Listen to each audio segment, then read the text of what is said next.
Hello friends, good morning. ಇವತ್ತು 5 ಗಂಟೆಯಿಂದನೇ ನನ್ನ week days ಎಲ್ಲ ರೊಟೀನ್ ಸ್ಟಾರ್ಟ್ ಆಗುತ್ತೆ. ಹಾಗೆ ನಾನು ಕಿಚನಿಗೆ ಬಂದಿದ್ದೀನಿ. ಫಸ್ಟು ನಾನು ಮಾಡೋವಂಥ ಕೆಲಸ ಹೆಲ್ತ್ ಮಿಕ್ಸ್ ರೆಡಿ ಮಾಡೋದು ಮಕ್ಕಳಿಗೆ. ಹೆಲ್ತ್ ಮಿಕ್ಸ್ ಪೌಡರು ಇದು ಹೋಮ್ ಮೇಡ್ ನಾನೇ ಮಾಡಿದ್ದು. ನಿಮಗೆ ಈ ರೆಸಿಪಿ ಬೇಕು ಅಂದರೆ ಕಾಮೆಂಟ್ಸಲ್ಲಿ ತಿಳಿಸಿ.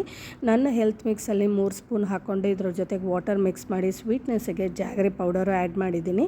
ಅದನ್ನು ಚೆನ್ನಾಗಿ ಕುದಿ ಬರೋದಕ್ಕೆ ಸ್ಟವ್ವಲ್ಲಿ ಇಟ್ಟಿದ್ದೀನಿ. ಮೀನ್ವೇಲ್ ಲಂಚು ಪ್ರಿಪೇರ್ ಮಾಡ್ತಾಯಿದ್ದೀನಿ. ರೈಸನ್ನು ನಾನು ಇಟ್ಬಿಡ್ತೀನಿ. ಇವತ್ತು ನಾನು ಪ್ರಾನ್ ಮಸಾಲ ಮಾಡ್ತಾಯಿದ್ದೀನಿ ಮಧ್ಯಾಹ್ನ ಲಂಚಿಗೆ. ಹಾಗೆ ಬೆಳಗ್ಗೆ ಬ್ರೇಕ್ಫಾಸ್ಟಿಗೆ ಚಪಾತಿನೂ ಮಾಡ್ತಾಯಿದ್ದೀನಿ.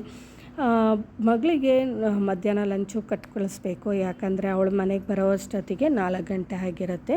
ಸೊ ಹಾಗಾಗಿ ಅವಳಿಗೆ ಮಾಡಬೇಕಾದ್ರೆ ನಮಗೂ ಸೇರಿಸಿನೇ ಮಾಡಿಬಿಡ್ತೀನಿ. ಈ ಪ್ರಾನ್ ಮಸಾಲಾಗೆ ಫಸ್ಟು ನಾನು ಜೀರಾ, ಸೋಂಪು ಎಲ್ಲ ಹಾಕ್ಕೊಂಡು ಜಿಂಜರ್ ಗಾರ್ಲಿಕ್ ಹಾಕಿ ಆನಿಯನ್, ಟೊಮೆಟೊ ಮತ್ತು ಗ್ರೀನ್ ಚಿಲ್ಲಿ ಮತ್ತು ಕರಿ ಮಸಾಲ ಪೌಡರ್ ಇರುತ್ತಲ್ಲ ಅದು, ಜೀರಾ ಪೌಡರ್, ಕೊರಿಯಂಡರ್ ಪೌಡರ್ ಎಲ್ಲ ಹಾಕಿ 2 ಗ್ಲಾಸ್ ನೀರು ಹಾಕಿ ಚೆನ್ನಾಗಿ ಕುದಿ ಬರಬೇಕು. ಸಾಲ್ಟೆಲ್ಲ ಹಾಕಿದ ಮೇಲೆ ಕುದಿ ಬಂದಾದ್ಮೇಲೆ ನೀವು ಪ್ರಾನನ್ನು ಕ್ಲೀನ್ ಮಾಡಿರೋದನ್ನು ಹಾಕಿ ಚೆನ್ನಾಗಿ ಮಿಕ್ಸ್ ಮಾಡಿ ಒಂದು 10 ಮಿನಿಟ್ಸ್ ಕುದಿಯೋಕ್ಕೆ ಬಿಟ್ಟರೆ ಪ್ರಾನ್ ಮಸಾಲ ರೆಡಿ ಆಗುತ್ತೆ. ಮೀನ್ಮೇಲೆ ನಾನೇನು ಮಾಡ್ತಾಯಿದ್ದೀನಿ ಅಂದರೆ ಚಪಾತಿ ರೆಡಿ ಮಾಡಿ ಮಕ್ಕಳಿಗೆ ಬ್ರೇಕ್ಫಾಸ್ಟ್ ಕೊಟ್ಟು ಕಳಿಸ್ತಾ ಇದ್ದೀನಿ.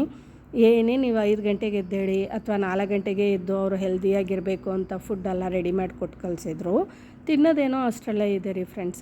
ಯಾಕಂದರೆ ಅರ್ಧ ಬಾಕ್ಸು ಮತ್ತೆ ಮನೆಗೆ ಬಂದೇ ಬರುತ್ತೆ. ಇಲ್ಲ ಬರಲಿಲ್ಲ ಅಂದ್ರೇ ಆಶ್ಚರ್ಯ. ಎಷ್ಟೋ ಹೇಳಾಯಿತು ಮಾಡಾಯಿತು, ಅವಳಂತೂ ತಿದ್ಕೊಳ್ಳೋ ಹಾಗೆ ಇಲ್ಲ. ಬಟ್ ನನ್ನ ಡ್ಯೂಟಿ, ನಾನು ಬೆಳಗ್ಗೆ ಎದ್ದ ತಕ್ಷಣ ಇದೆಲ್ಲ ಅವಳಿಗೆ ಮಾಡೋದು ಕೊಟ್ಟು ಕಳಿಸ್ತಾ ಇದ್ದೀನಿ. ಹಾಗೆ ಚಿಕ್ಕ ಮಗಳಿಗೆ ಸೆಕೆಂಡ್ ಬ್ರೇಕಿಗೆ ಡೇಟ್ಸನ್ನು ಕೊಟ್ಟು ಕಳಿಸ್ತಾ ಇದ್ದೀನಿ. ಸೊ ಚಿಕ್ಕವಳು ಮನೆಗೆ ಬಂದುಬಿಡ್ತಾಳೆ ಲಂಚಿಗೆ, ದೊಡ್ಡವಳು ಮಾತ್ರ ಬರೋದಕ್ಕೆ ಲೇಟ್ ಆಗುತ್ತೆ. ಈಗ ಬೆಳಗ್ಗೆನೂ ಆಯಿತು, ತುಂಬ ಚೆನ್ನಾಗಿ ಆಗಿದೆ ಇವತ್ತು ಡೇ.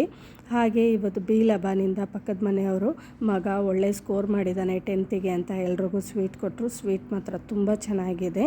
ನೀವು ಈ ಬಿ ಲಬಾನಲ್ಲಿ ಟೇಸ್ಟ್ ಮಾಡಿ.